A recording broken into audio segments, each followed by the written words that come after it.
Anyway, my name is George Poulias. Many of you I know, some of you I don't, so it'll be fun to get to meet you later. Thank you for coming to this edition of Startup Grind. I hope you've been able to enjoy the food, and from what I hear, you'll be able to enjoy the food after the meeting.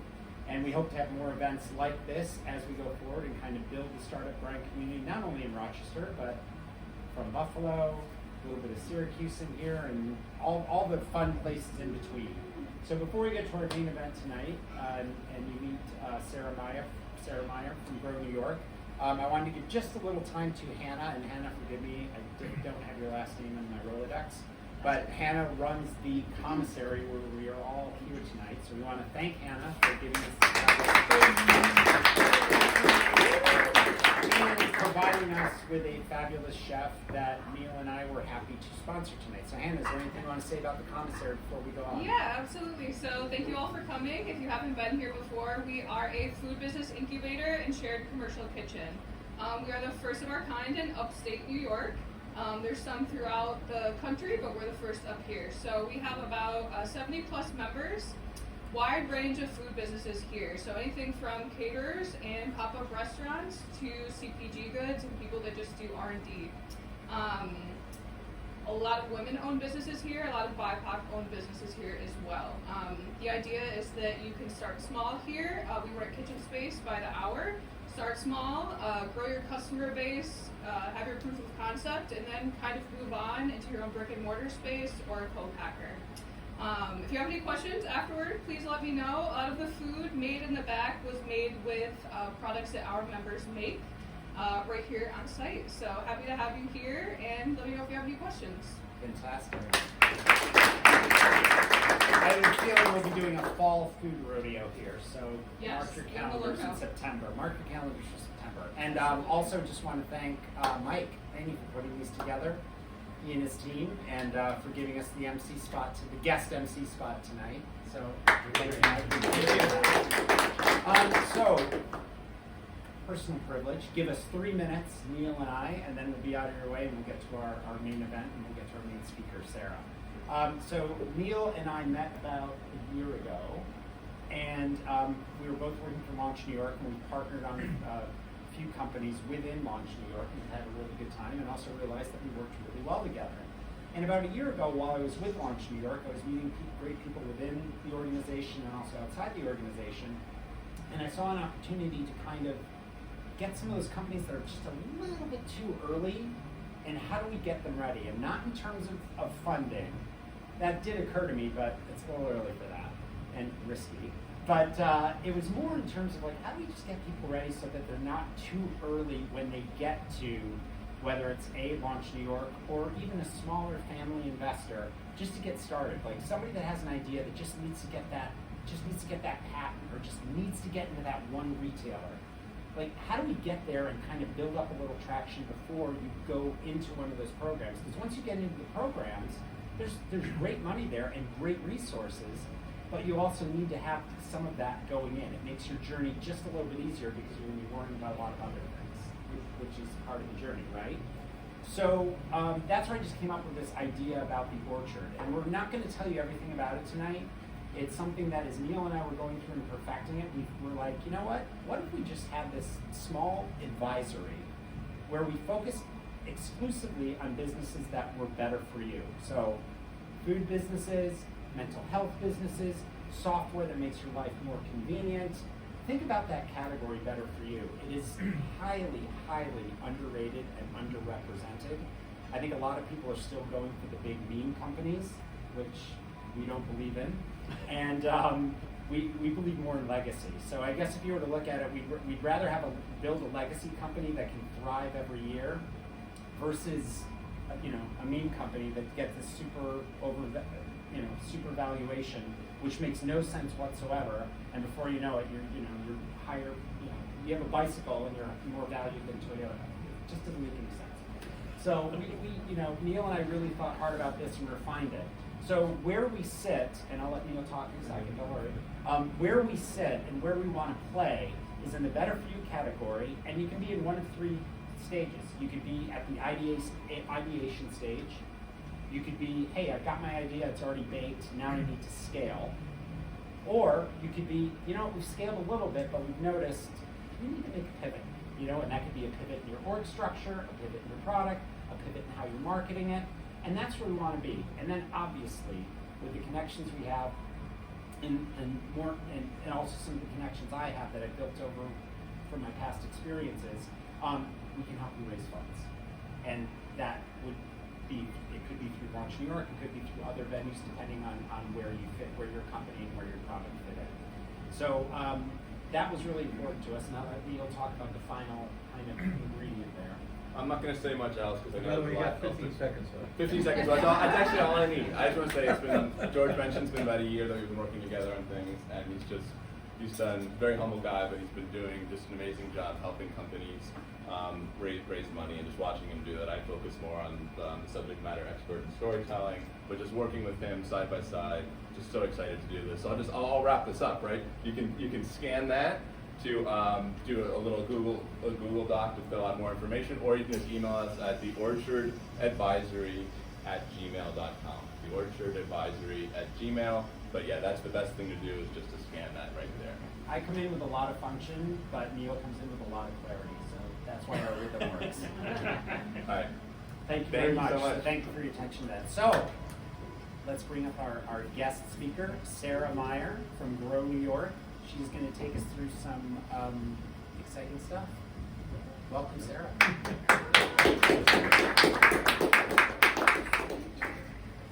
Yeah, I'm wanting to be brief. I am not the lead speaker, but certainly the lead up to two of our really wonderful startups that have participated in Grow New York. Grow New York is a business competition for food and ag startups. We target early stage, high growth potential, scalable startups that want to do work and build and grow in New York State. And so tonight we have a couple experienced winner and finalists. Zach is here from UdderWays. He's going to speak first, and Ulrich from Benchmark Labs. These are local teams that have competed in Grow New York just last year in 2024. We have a $1 million top prize, two $500,000 and four $250,000 level prizes, and those are equity investments.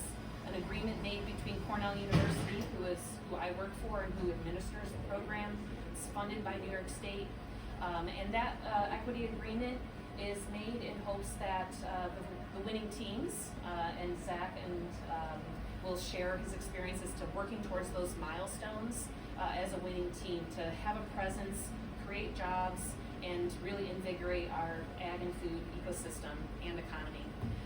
I have a little postcard, which is the details here on the screen, but we are in our application phase. They're due in just about a month, May 15th by 5 p.m.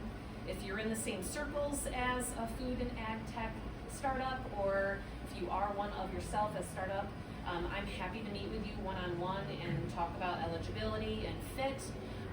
We also host information sessions through May 14th on a bi-weekly basis. After May, we narrowed down the applicant pool, which is around 300, to 20 finalists at the end of August.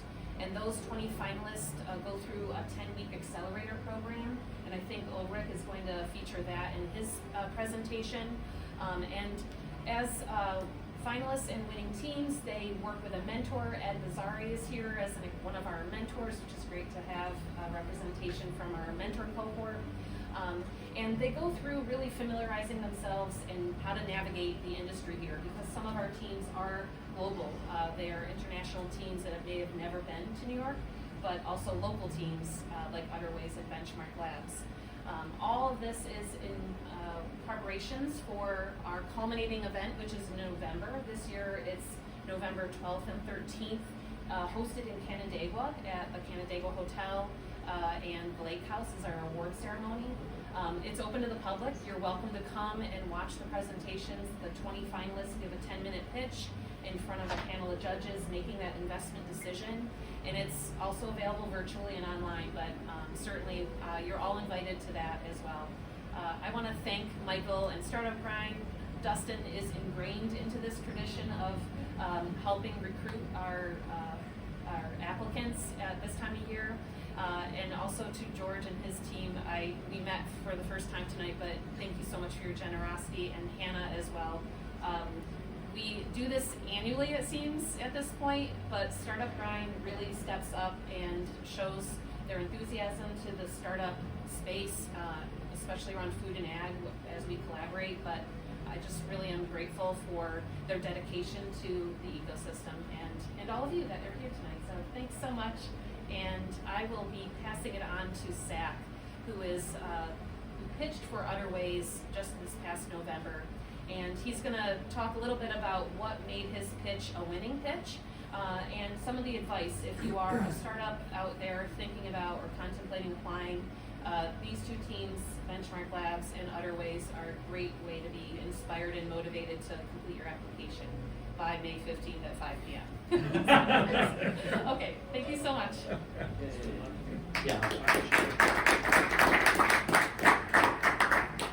Good evening, everybody. Thank you, Sarah.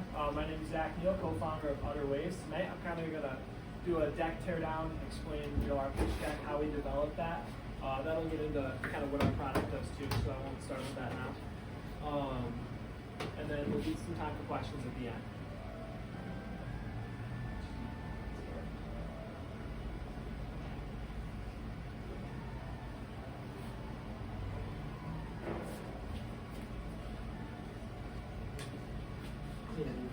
So just to give you guys some background, UdderWays was founded on our dairy farm over in Elgin, New York, so about halfway between Buffalo and Rochester.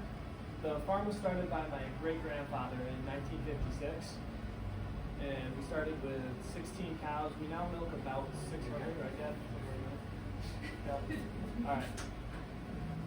Here we go. All right, so I started off our pitch with an aerial picture of the farm, and what I really wanted to do here was emphasize that we're from the Grow New York region and we've been here for a long time. So when you're presenting, what you want to do is find something that makes your team different and special.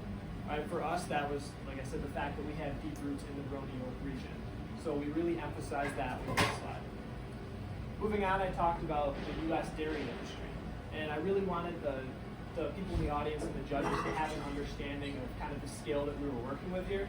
So there's 72 million gallons of milk needed per day to supply the U.S. dairy industry, and that comes from about 9.4 million total milking cows. And all these cows are milked 2 to 3 times per day.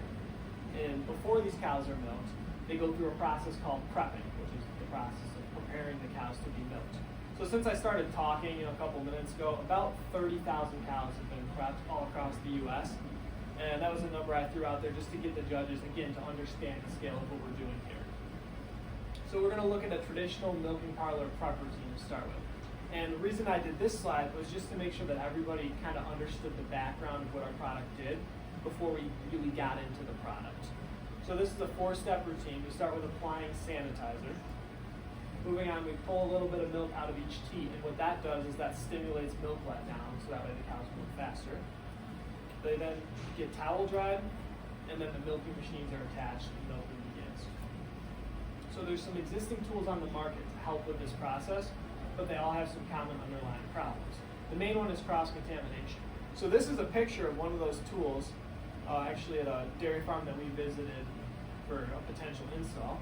And you can see it's very dirty. All right, this contacts each cow before it's milked. So that's kind of disgusting when you stop and think about it. These tools are high maintenance, so they've got these different like brushes and belts in there, and they need to be changed every 5,000 to 10,000 preps, which doesn't sound like a lot, but now we're probably at about 60,000 to 70,000 cows that got prepped while I've been talking, so it adds up. All right, these tools are heavy, weighing in at just about 4 pounds. All right, so you've got people using these for multiple hours during a shift, and that can cause some different health problems. There's a study that went out on repetitive strain injury costs from using these tools. And they're expensive, so they're $30,000 to $50,000 for setup on a farm, and then they have to pay a $2 per cow per month subscription rate. So that's where our tool comes in, the Vortex system. We've got a couple different components here. We've got the applicator handle. This is something that the milker would hold to then apply chemical. And then there's this box right here, and that's mounted on the wall, and that's like a control box for the device. So we gave this pitch to a number of different people in preparation for this, and we talked quite a bit about the applicator handle. And actually, Mr. Bazzario over here, we presented to him, and we got, I would say about 3/4 through, and mentioned the control box, and he goes, "Wait a second, what's that?" And that's kind of when we realized we needed to hit on some of these things closer to the beginning. So for us, it was helpful to present it to a lot of different people, get some feedback while we were developing this. It's really easy when you understand the thing to get caught up in fine details that aren't really necessary. So that was very helpful to get input into that. So here's some videos of the product in action so you guys can understand what it does. We can see here that it creates a vortex with water and sanitizer and air. And what we're doing is we're washing, we're drying, and we're stimulating without cross-contamination. So we don't have those brushes or belts. Let's see the second video over here. This is actually going to use that cow. That's a very preliminary model. We've scaled up quite a bit since then, and I'll get to that. Alright, so this is the dairy prep market. Again here, I wanted everybody to understand the scale of what we were working with. Our total available market is about 300,000 farms worldwide with 40 million cows. And this is farms that are, I'm trying to remember the number now, and it's all memorized on the Grow New York pitch, but I think it was farms that were like 200 cows and larger, 100 cows and larger. Basically farms with a milking parlor that this would be applicable for. Our service available market, we looked at the US market at the time. That's 8 million cows on just under 7,300 farms. And our service attainable was 4 million cows on 2,430 farms. This was mostly just like large and local farms. And I'll get to why that is in a little bit. We then moved on to customer testimonials. We really wanted to show customer value with this pitch. And one of those things that really set our team apart is we are our own customer. We're farmers and we're creating a product for farmers. So that was something that we wanted to emphasize in the presentation. So right here we talk about parallel milking parlors. So this is the type of milking parlor that the device would be used on. And we kind of talked about the different improvements that they can see. The main one that people are focused on is this faster milking routine. So on our farm, the routine got 20% faster when we switched to this device because the cows were letting their milk down quicker. And I guess I didn't touch on this quite as much earlier, but we went from that 4-step traditional routine to the vortex tool that just washes and then dries. So we're cutting it down to 2 steps and then the attach, so 3 times, going from 4 to 3, time savings there. So we've got our faster routine, and then at the moment, farms they use towels to dry between each cow in the prepping process, and we eliminate the towels as we air dry. So those resulted in about $35,000 in savings on our small farm, milking 600 cows, and we've got farms now using the device that are milking like 6,300 cows and larger. So for them, these savings are going to be even greater. Another type of parlor is a rotary parlor. For those of you that aren't familiar, it's essentially a giant carousel for cows. So the cows walk on, it spins around, they get milked as it's spinning, and after one full rotation, they get off. So seen here, this is where our tool would come into play, and we would prep them right as they got on, and then they would milk and go around. So with our device, it stimulates the cows better, meaning the cows let their milk down faster. So by stimulating them in that green zone quicker, that means that farms can spin the rotary faster and then milk more cows per hour. So that's huge for farms. The picture on the left here, this is our test farm in Indiana. They've been using the device for about 6 months now, would you say that? 10 months, okay. And they originally had a robot for prepping, and that's seen right here. So they put our vortex handle in, that's a guy using our vortex device right here. And after a few days, they actually just disabled the robot. They said, we don't need it anymore, your device is superior, the robot is not adding anything. So they just turned the robot off and actually added the guy back in the park using this. So looking at our progression, we started this since 2013, just playing around with different designs and 3D printing them in our garage. This is something my brother and I worked on. I was about 10 and he was 12, somewhere in there. And it was kind of neat because we were able to, create a design, make it in our garage, or in wherever the printer was at the time, maybe it was the living room, I don't know. And we'd be able to bring it to the farm and test it the same afternoon, and then we could have a completely different design the next day because he was great with CAD and computers and 3D printing. So we could just kind of mark down what we liked and didn't like about a specific model, and then that allowed us to rapidly make changes and progress quickly. So originally, and I'll show you guys a picture at the end of one of our extra slides, we actually have a there's I think like 10 different models on there, starting from like our first one and some of the main changes up to our current, well, semi-current one. They used to have like holes that were flat, so we didn't have that vortex technology, which is what really sets us apart. But we discovered that in 2018, or invented rather. And from there we realized this isn't something that, we were using it on our farm, and after that we said, this is something that could benefit other farmers as well. And then in 2021, our patent on that vortex technology got granted. We established UdderWays in 2022, kind of as a vessel to take this product to market. And in 2023, we had what we thought was our first mature prototype. We were still 3D printing this in our garage, and we were buying these handles and gluing them together. And looking back, very inefficient. My brother redesigned it so it was a single print piece. After that, that's the one seen in this corner. And we custom order those at the moment. And then we developed our control box quite a bit, which I'll get into on our next slide. In 2024, we were the runner-up for the Farm Bureau Ag Innovation Challenge, and we got $20,000 from that. With that $20,000, we went from the design that we were gluing together in our garage to this design here. It's integrated much better.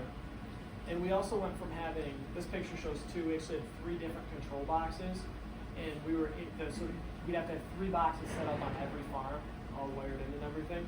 And we got all of that shrunk down to one single box using that $20,000 and a custom PCB that my brother designed. We created a Bluetooth app for it, Wi-Fi connectivity, data logging, so that's valuable for farmers because they can get routine data and kind of monitor how things are going, chemical usage and such. Alerts and alarms, so let's say there's an issue with the device, it's not getting water, it's not getting chemicals, something like that. Then this can get alerted back to farmers so that way it gets seen. And then routine monitoring, we can make sure that the device is getting used properly.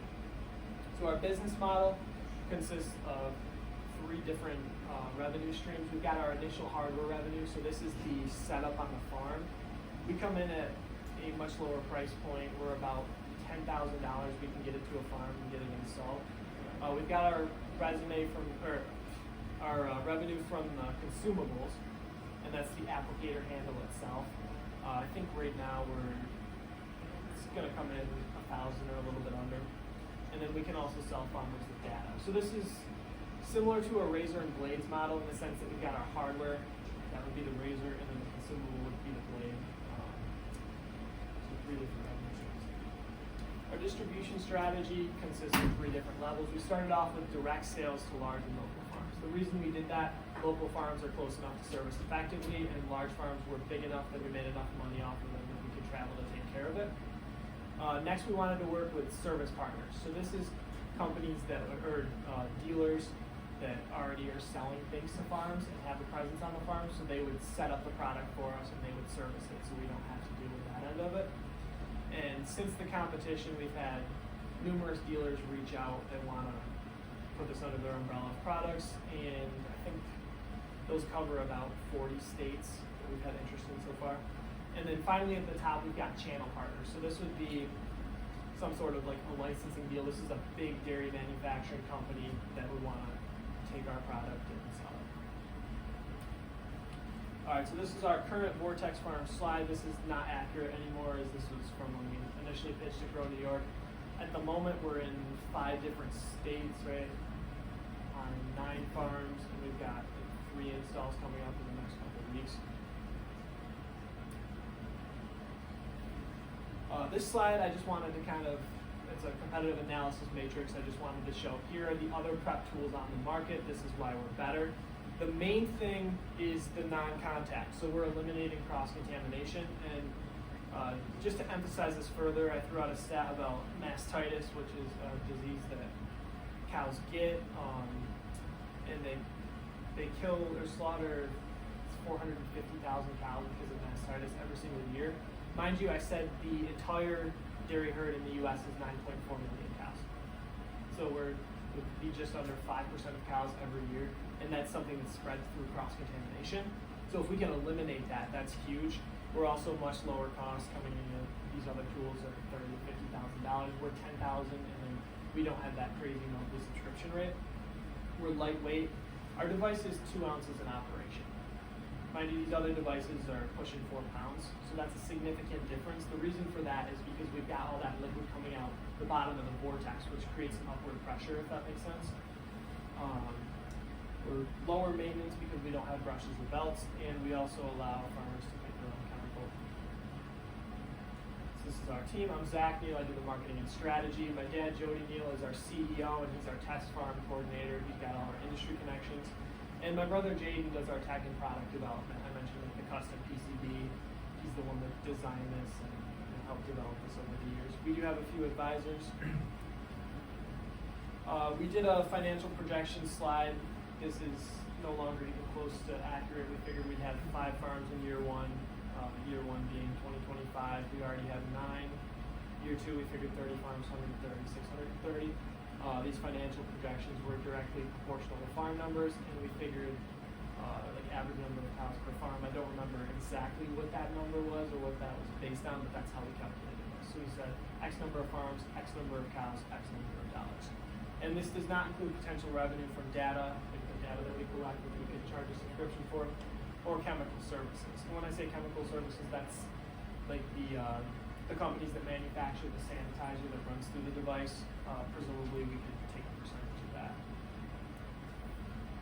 All right, we had a use of funds slide. This is where I got cut off for going over 10 minutes.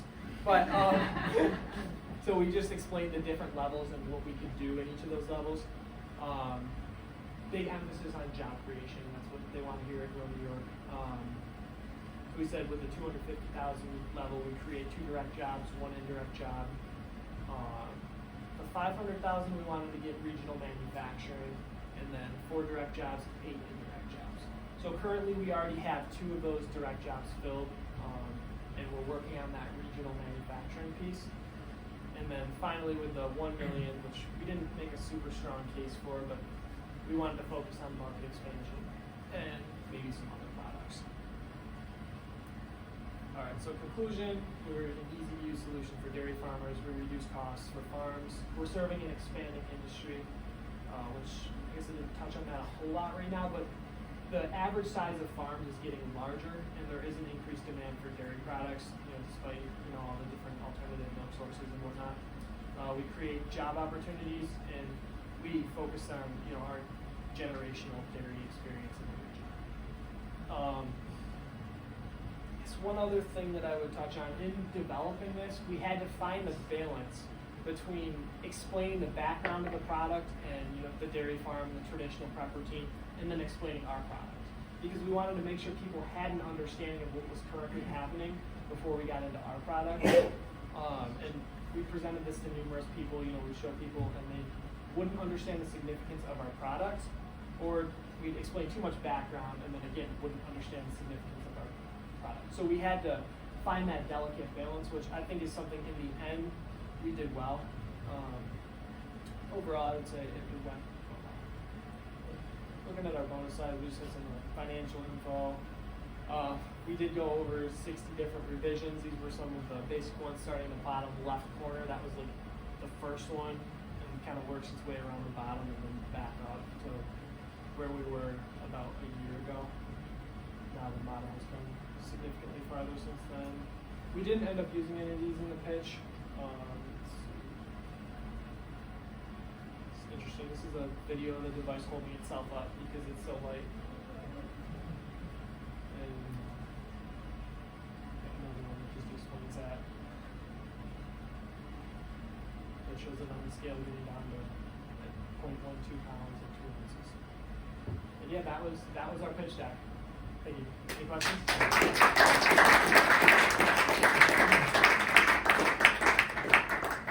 Any questions? Yes.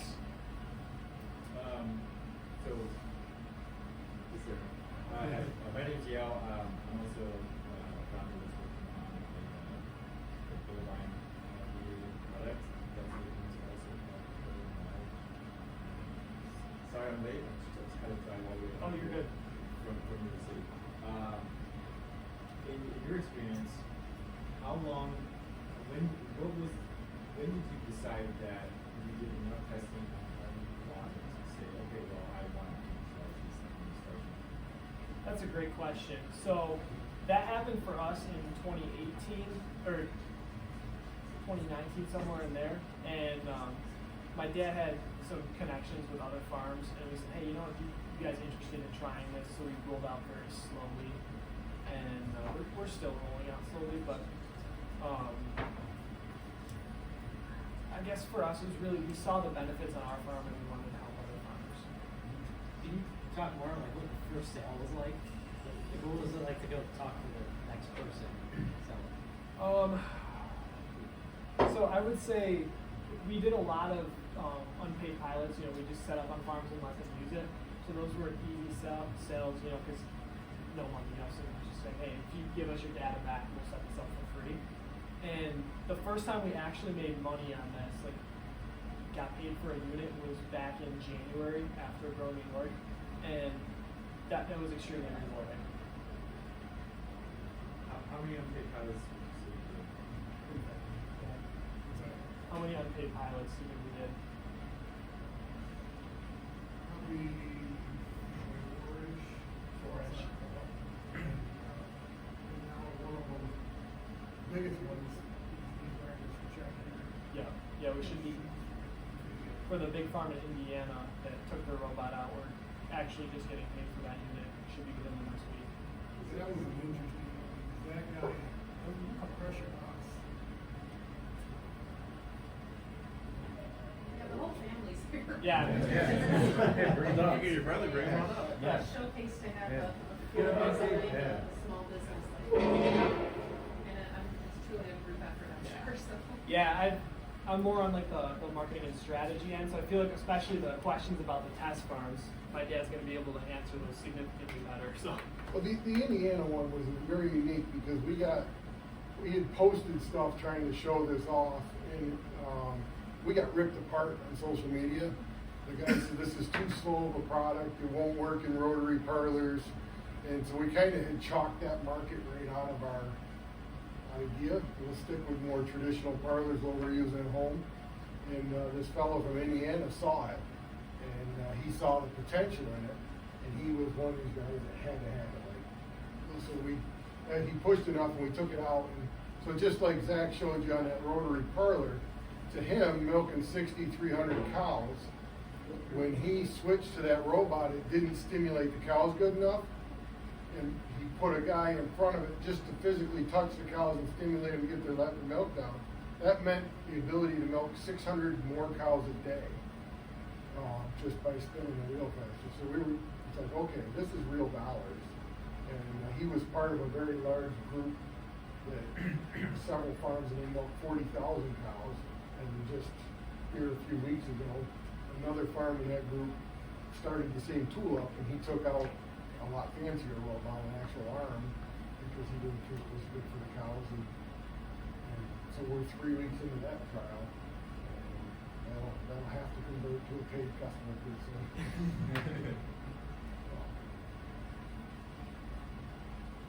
For social media, have you done social media outreach or advertising, or?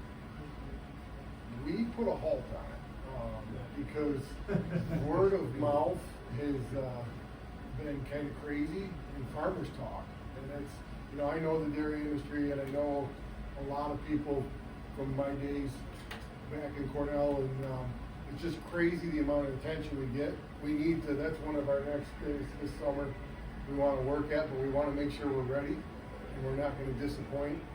And so that's. We've talked about doing some more marketing, but especially since Grow New York, we get multiple inquiries every day from farmers and dealers to the point where it's already overwhelming. So if we did social media at the moment, we just wouldn't be able to handle it.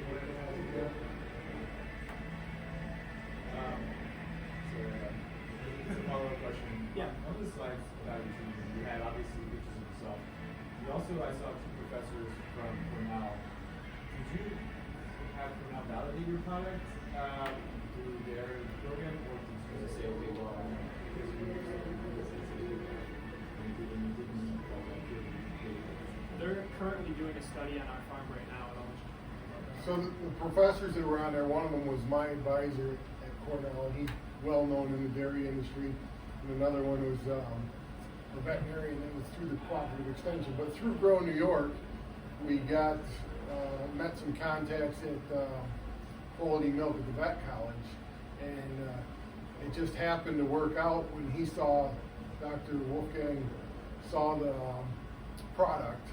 They applied for a grant, and they're doing a study that started on our farm a couple weeks ago, where we've actually reverted back to the traditional method in our tool, and they're going to validate the stimulation claims, and so that's going to be a feather in our cap, and hopefully it all comes out the way we know it will. But yeah. Did you pay come out for the sponsored research, or? Best part was they did it through grant money that they applied for, and then there's some stuff that the farm in kind will provide. But yeah, they took care of that. What do you guys think you need going forward to kind of scale, or where you guys, I mean, obviously you said it in kind of the slide deck, but like now that you have some experience, you have a few sales, where are you guys, where are you trying to grow to? What are your biggest needs, either personnel or financial, or where do you guys think you're kind of projecting to the next few years, and where are your biggest needs? Great question. So I would say right now our biggest need is figuring out manufacturing. Would you guys agree with that? It's manufacturing, it's personnel, and it's training. What we've learned in the last couple months is there's a lot more on the people side of this.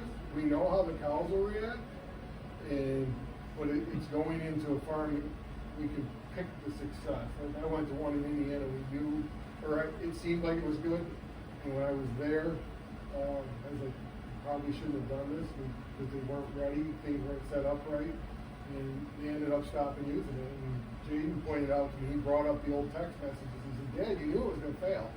And, you know, it was, it's training. You know, they were so excited to have the tool, they ripped down all those brush guns that were in there, and within an hour they wanted to switch on to the new one. And there's an adaptation period. So how do we teach these farms? So like last week we went to Pennsylvania and installed on Pennsylvania's largest farm, and it's a slow, we're doing like I don't want to say a slow adaptation, a phase-in. We put it on the first part of the parlor, and so in the first 2 days there was a lot of nervousness amongst the people. Cows had to adjust, it's a little bit noisier. By Monday they're like, okay, this is good. Now today when we talk to them, when can we put in the second half? So I didn't expect that much on people. I thought, we'll spell it out and see the benefits, and I think people are going to make it or break it when you put it in somewhere. Maybe, can I ask you just talk about the mentoring aspect, the mentor you were assigned, and what that does for your role? Our mentor was Dave Eilers, and just a fantastic guy, amazing to work with, tons of connections, seemingly everywhere. And it's just to guide us, like, we had blinders. Like, this is where we thought we had to be, and this is what I thought our path to market was going to be, and then just to have that outside person not tied into the industry, making the contacts, next course, just meeting with some of the different companies and finding out what's in the area. I mean, we kind of thought we knew the cow side. We do know the cow side, but getting it manufactured in that side, there's a lot of resources we didn't realize right in our own backyard. And then ones that even came afterwards, it's like, well, even the vet college, Amanda, when we had the call with her, I didn't expect that to come out of it. And all of a sudden, it's just, they were on fire to test this thing.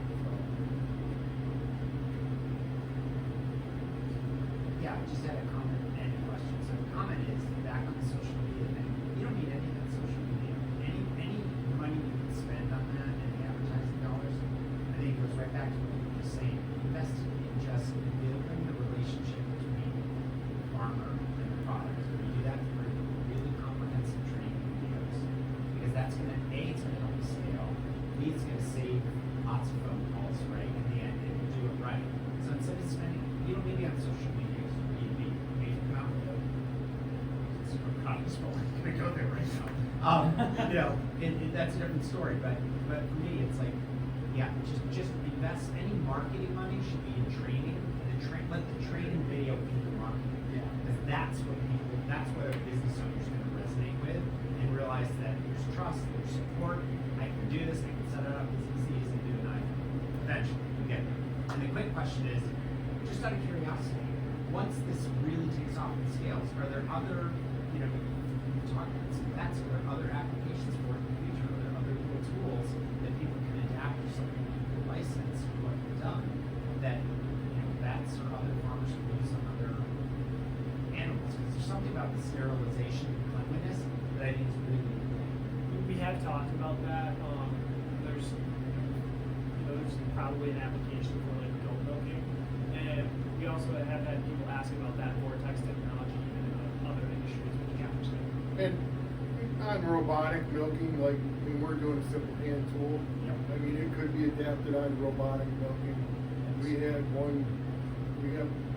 We'll take the tour here sometime soon, but I don't know, you know, how quickly we can get to it. But somebody wanted to use it in a milk plant to clean filler nozzles for milk jugs after they saw it. Just, you know, to flush. Just to clarify, that patent is on the action that happens inside that cup, not the applicator handle itself, which means that we could stick this on a robot or in other applications and it's still patented, it's still covered. It's great.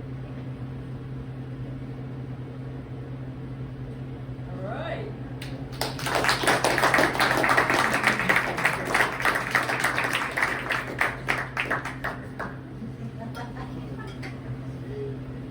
So Michael's going to help with the transitioning of slides, but I'm going to introduce our next speaker. Ulrich represents Benchmark Labs, which is another local finalist and competitor of the 2024 Grow New York competition.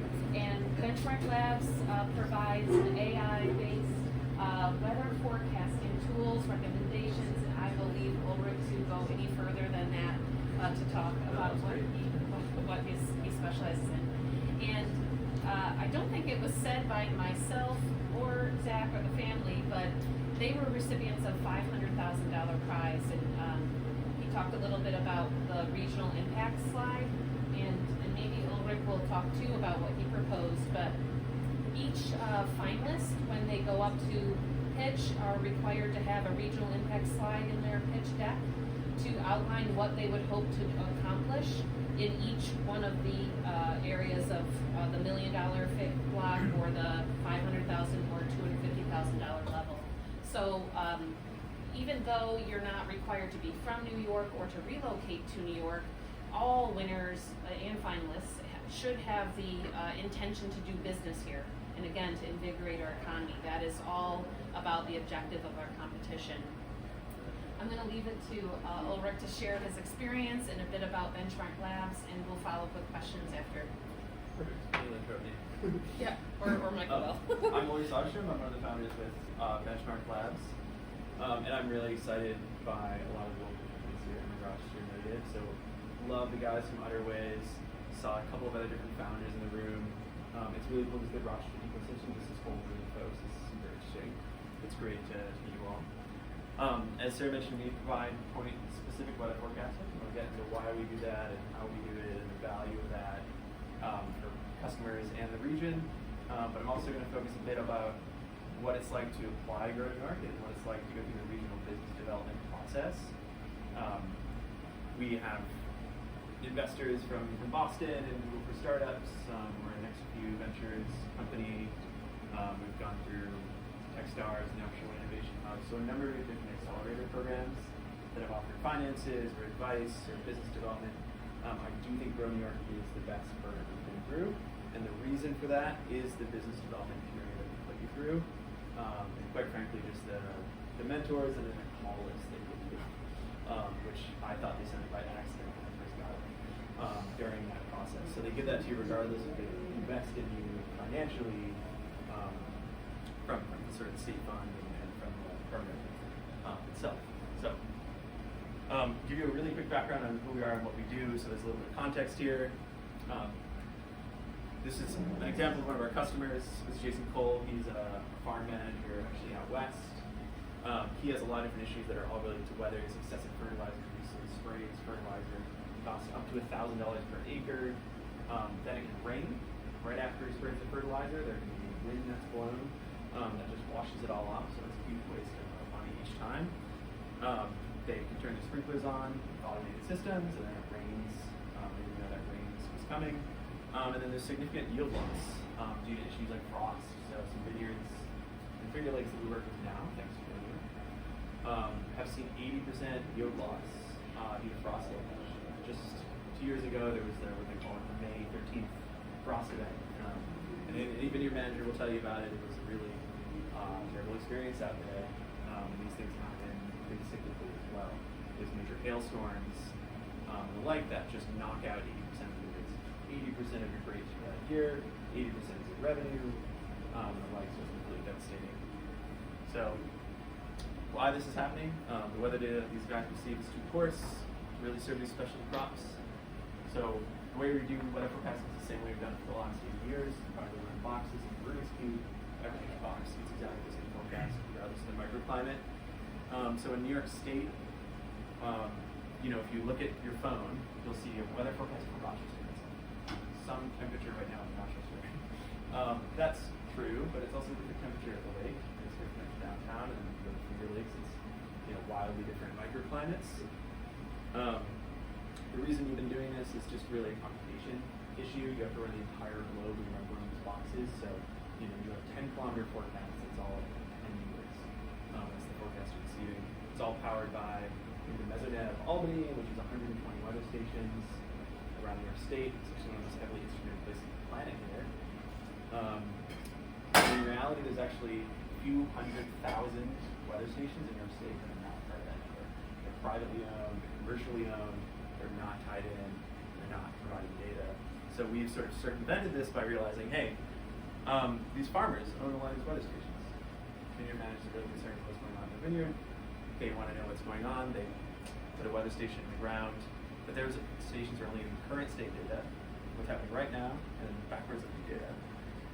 So what we do is we provide these pinpoint forecasts. We take the data from the sensor, then we take the data from the National Weather Service, IBM, AccuWeather, and the like. And we basically tune those large-scale forecasts, grids, down to the specific point of the station.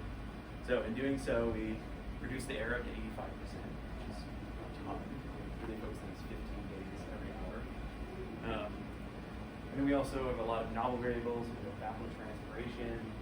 We think about powdery mildew forecasts, pest disease that really causes grapes, that causes slosh and yield losses, and then we think about growing degree days and the like.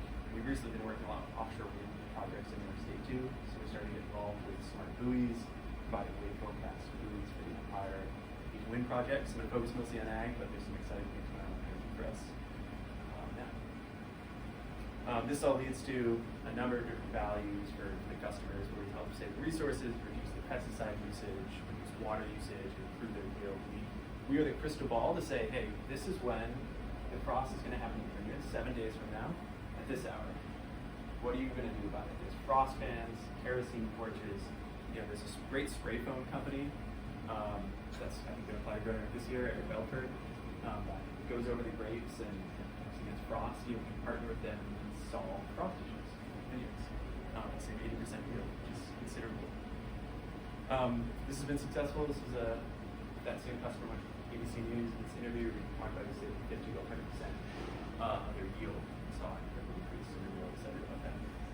Okay, gonna pause there. We talked a lot about technology. I want to talk a bit about the growing our program.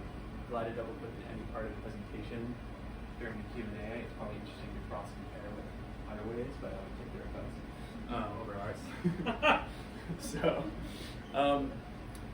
the Grow New York application, as with the presentation, really focuses on a couple of different key tenets. So when you're filling out your application, when you're thinking about what this program cares about, this is it. And a big component of that is the Grow New York impact, right? They're really concerned about job creation. A lot of this money's from, I think it's Exerta, other agencies. Empire State Development. Pardon me? Empire State Empire State Development, yes. And that's doing exactly what's described, right? Trying to develop their state. So if you really focus on that, even if you're not from this region, even if you're not a US-based company, what are you going to do for this region? And then what's the value you're going to lock your company? Everything else that goes along with the typical startup pitch is really important.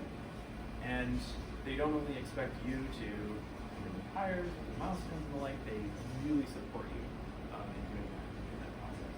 And that's where we found an incredible value of this program. It's not only meeting different folks in this room, but they assign you EIRs. So these are just entrepreneurs and residents around New York State and Cornell that help you get connected in the region, help you find your customers.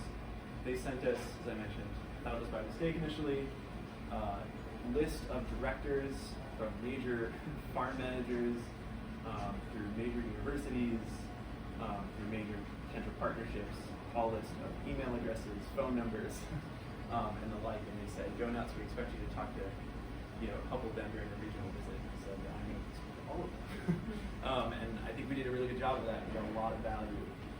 That's turned into revenue, it's turned into partnerships. We're working with NUA now, not with Cornell, we're working with Farmers for the Future.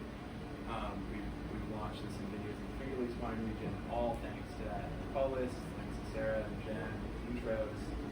We're still speaking to different strategic partners in the region. We spoke to Vivid Machines just last week. They're a company that's a little bit ahead of us. That's a really good partner for our technology. So that's something that is of huge value beyond finances in the program too. There's a lot of investors and VCs who can work in the world. But this, especially if you really care about this region too, is a really powerful program in that regard. So that's sort of my big headline thing to dig into. Take that really seriously. The Finalist is going through the program. Even if you just grow to growing your events as you go, and you're sort of walking around this room, really getting a lot of the connections to private investors, partnerships, customers are there. How much more time do we have? I can cover A couple more minutes if you got it, but we could go right to Q&A. Okay. Yeah, we can go right to Q&A. We can talk more about Benchmark Labs, talk more about New York. Good job. Thanks. Any questions? Yeah.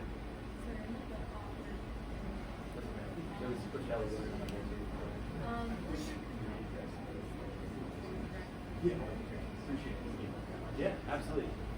So we, a main bunch of our competitors as well as our partners are incumbent weather station companies.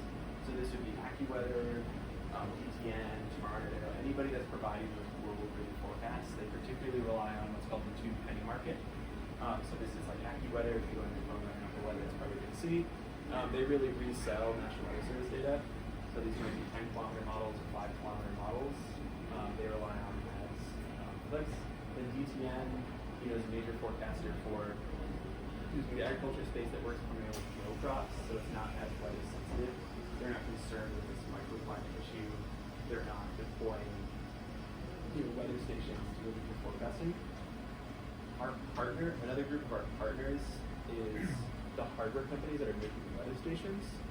So one of our big ways that we're scaling, come up here, is by actually signing partnership agreements with the hardware companies that are deploying. There's 22 million IoT weather sensors in ag today. There's 17.5K growth in that, so it's 50 million in 5 years. Those stations don't receive forecasts. Just current state data and backwards looking data. So these companies are coming to us now and saying, hey, we want to provide a complete solution to our customers. Let's bundle our weather station with your forecast. We don't have a data science team. Hardware's hard, it's capital intensive. And then we can offer this complete solution. My co-founder and I go back, actually met at a hardware company called Arabelle Labs, Princeton University Tiger Labs. We were kind of doing this as an Apple play. We were building a weather station that was really cool, frisbee, state of the art. But it turns out there's already millions of weather stations deployed. So it's a really hard market to break into. So Carlos is the head of data science there. I was actually doing a master's at UR. Was a practical student of his. And we left to launch Benchmark Labs after some experience in management consulting for me. And we said, let's do this as a software play. Let's tie into any weather station as the analytics layer, and that's been working quite well. We have a couple of these hardware partnerships I was showing that have announced this year, and we're turning on the tap for their customers, which is really exciting. It's another $6 in recurring revenue for us that's been coming. Also terrifying, a lot of our systems catching flames and all that stuff. You mentioned the offshore wind. Yeah. Are you thinking about expanding into like renewable energy forecasting? I might have missed that. Yeah. Just had to step out for a second. Yeah, absolutely. So weather touches everything. There's 72 potential market use cases. We found this clean tech market program at Berkeley. So it's like ag insurance, golf courses, mining, ski resorts. My theory is that there'll be a benchmark labs for mining in 4 years, and golf courses and the like. So there'll be some niche, privileged insight to companies that are activating those. We have particularly chosen offshore wind and renewable energies as a long-term strategic focus alongside vineyards. One of the reasons we've done that is these relationships in energy take years. So we went through the Offshore Wind Innovation Hub with Equinor VP in New York City 2 years ago. That led to our pilot at the Brooklyn Energy Terminal in New York City, right out at the port. That now just concluded, and we submitted our 3 first RFPs for energy this year for Barima and Fairway 1, Interstate, for Maryland, Rhode Island, and for utility actually out of Texas. For Barima, for instance, I took their director of the Brooklyn office just to lunch like 7 times to New York City. It just took so long for them to trust us to take a bet as a young company that like, our performance is as good as we say it is. Why not go with a safe sort of incumbent play? Right? So we're doing sort of both at the same time because it takes such a long time to develop those relationships. I saw your pitch a few months ago, so sorry if I missed it again, but any dependencies currently with NOAA or other federal, obviously we know there's some cutbacks now, and do you anticipate any friction with that and with just the overall climate denial story that's happening? Didn't want to get that dark, but it's reality, right? Yeah, no, it's very much reality. So we run NSF. Literally, right? Yeah, we got a National Science Foundation phase 1 for $250,000. We were planning on a phase 2 for $1.5 million. NSF, here through Grapevine, is no longer reviewing their contracts. So there's no NSF money. SBIRs for new companies. Huge blow, strategically. We have seen really good success with other grant programs. So we have Cal Seed Phase 1. We've done a Mass CPC Catalyst grant, it's called, and then we're hopefully getting to the $3,000 one. So the state programs are doing quite well. So that's a really good place to turn for some stability. I used to work at the National Weather Service NOAA out in DC, the Hurricane Center. I know a couple of people that they've let go. I can go over details over a beer, but it is insane. Come hurricane season, our forecasts are not going to be potentially operational. I don't know what's going to happen. Certain people know that is. So with enough money, do you see a solution in there that benchmark fill any of these blank spaces that are starting to pop up? And I think it's great that you're going after grants and certain states. I think it's good to go to individual states because there are certain states where it's absolutely. I think last time we spoke, we talked about California. Yeah. And how you were able to target the fires and responses and winds and all that. So I do think there's enough private money out there for environmentalists that really feel you and they just maybe become at some point, which all due respect is frightening, but if it's going to be in your hands, I feel Yeah, absolutely. And there's a couple of major private companies like AccuWeather that just resell NOAA data, right? And so these companies are going to see lots of job losses, and there'll be lots of vacancies in the market. A lot of the global models that you might see from different providers are based on NOAA's models. So if these are unavailable or more difficult to pull, you're going to see a lot of companies struggling. We tune those models, but we also tune IBM's models, Spire, Tomorrow.io, all these different sort of global providers. So yeah, it opens up a lot. So as just climate variability in general, We had an energy company reach out to us from Spain we're talking to that said, hey, we have a lot of hydroelectric plants. We've always used historical data over the last 50 years to forecast how much water is going to flow and how much energy we're going to produce. Over the last 3 years, those models have completely collapsed and the flow is completely different. There's something like it, and much more short-term, localized data to be able to forecast that. So we're starting to create conversations with them. So it's, yeah, in a way, some aspects of hybrid are climate change are positive business forces for us. Yeah, it's true. Yeah. How much of your revenue is like service versus product? It sounds like you're having to do a lot of custom stuff for each customer. We're a software company. We're not producing hardware weather stations. We're just bundling our software. What we're finding for agriculture is that it is software as a service. We're providing forecasts. We're listening a lot to those users right now on they want to see historical data so they can compare what happened last year to what's upcoming and the like. So there's a bit of consulting. We're finding that they're asking us what weather stations to buy. There's lots of providers, they have different performances and price points. What we don't want to do and what we can't scale doing is going to the field, going out to the vineyards and doing installs, doing hardware quality checks. That's left with the hardware companies. It's very expensive to do that. We want to be a small team. Otherwise, for energy, the contract's completely different. The vineyard might cost $2,000 per station per year. And stations, they got a different forecast for each weather station. In energy, it's like, New York State's $1 million contract for 10 forecasts. It's just completely different. So with the hardware companies, they must have their own install team, right? The hardware companies do. Yeah, absolutely. And they want to provide the best service. They're competing with each other, so. But they don't have the software component, so. Yeah, exactly. Yeah. Any other questions?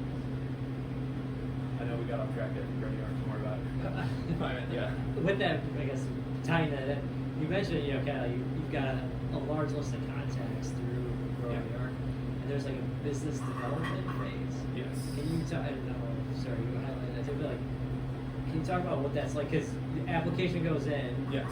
Then there's that period, and then there's the kind of final decision, or like just that time. Like, because it seems like you get a lot of help from Grow New York before, like, obviously not with the final prize, but like you have a lot of benefit from it. So like that's in that period, right? Once you become a finalist, like by end of August, we'll announce publicly our 20 finalists on the application pool, and those 20 finalists get paired up with a mentor. It's a random pairing.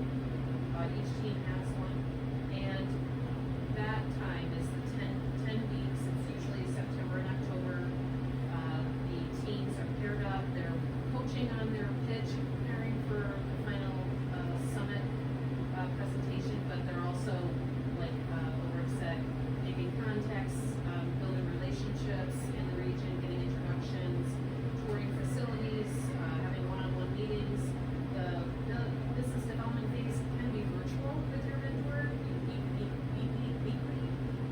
For teams that are not local, we pay for the teams to come and visit the region for 3 days. So we offer stipends for travel, even when Zach and Ulrich might be driving across the region. That's supported by us to help them afford to make those face-to-face contacts. But in terms of the experience, that regional resource guide we referred to, the finalists receive that right at the start of their business development phase. And it's pretty much like their checklist of, if it applies to them and pertains to their work, and they could benefit from a connection like that with that resource there. It's open to them to pursue that. It includes Economic Development Council representatives, Empire State Development contacts, some farmers, some VC contacts, investment contacts that are marketing, communication support. It could be anything that you feel you need to help you build your product. Yeah, we got a really fantastic experience through that. If you really lean in and you go kind of above and beyond the numbers they want you to contact, there's some minimum expectation of what you should do, but I do think the local companies should get an advantage. When we're here, we can build those relationships, continue to network through them. As UdderWays said, farmers talk. Once you dig in, we actually got some offshore wind relationships with Minnesota because of earlier. And I would say to praise benchmark labs and specifically OREC, I think the most contact would be us leaning in, like you said, making those contacts, asking for those intros. I would say you were definitely in my inbox on a regular basis, just in pursuit, persistence, and utilizing myself, our team, a mentor, and the mentors use other mentors. It's really a crowdsourcing of all things that what these teams get to where they need to be. But I would say you were shining in terms of in pursuit and head down and getting your work done and your business development is critical to be able to have those logos and the story to tell on your slides. Any other questions?